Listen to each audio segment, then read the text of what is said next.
Hello and welcome to this Imaginate tutorial. Today I'm going to be showing you how to manage your emails using Microsoft Outlook 2010. We will go through the process of adding a mail account, sending emails, and receiving them. Please make sure that you have your email address and password at hand. Let's start by adding a mail account.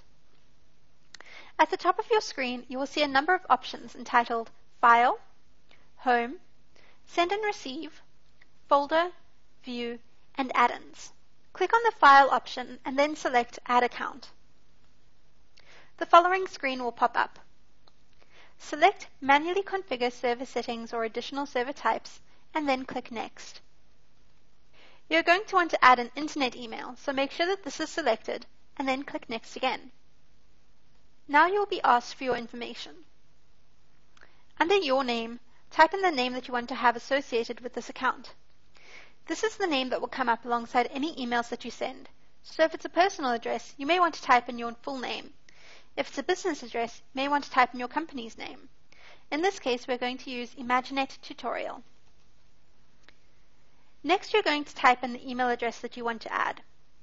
You can add any email address to Microsoft Outlook, a Gmail, webmail, or Hotmail address, for example. But as this is an Imaginate tutorial, we will use an Imaginate address. In this case, we're going to use tutorial@imaginate.co.za. Next, you're going to type in your server information. Make sure that POP3 is selected, and then under Incoming Mail Server, type in pop3.imaginate.co.za. Your outgoing mail server is going to differ according to who your service provider is. If you're getting ADSL from Imaginate, your outgoing server will be smtp-dsl.imaginate.co.za. If you're getting ADSL from another service provider, you will need to contact them to find out their outgoing server. If you're hosting a domain or emails with Imaginate, you can use our secondary SMTP server, which is smtp.imaginate.co.za.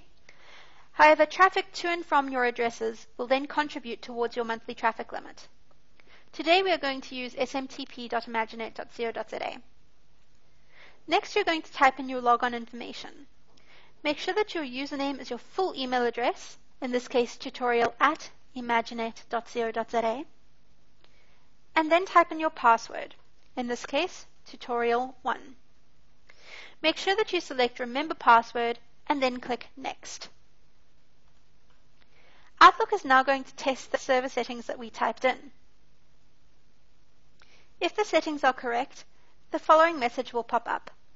Congratulations, all tests completed successfully. You will then have the option to close the window, and once the window is closed, you can finish adding the mail account. You will now be in your main Microsoft Outlook window. You will see on the left-hand side that the address has been added, and if you click the arrow next to it, you will see a number of folders including Inbox, Sent Items, and Deleted Items. Let's send an email now to test that our address is working. You can send an email by selecting the Home icon at the top of your screen and then selecting New Email. A new window will open for you to type your email in. We are going to send an email to ourselves, so the recipient is going to be tutorial@imaginate.co.za.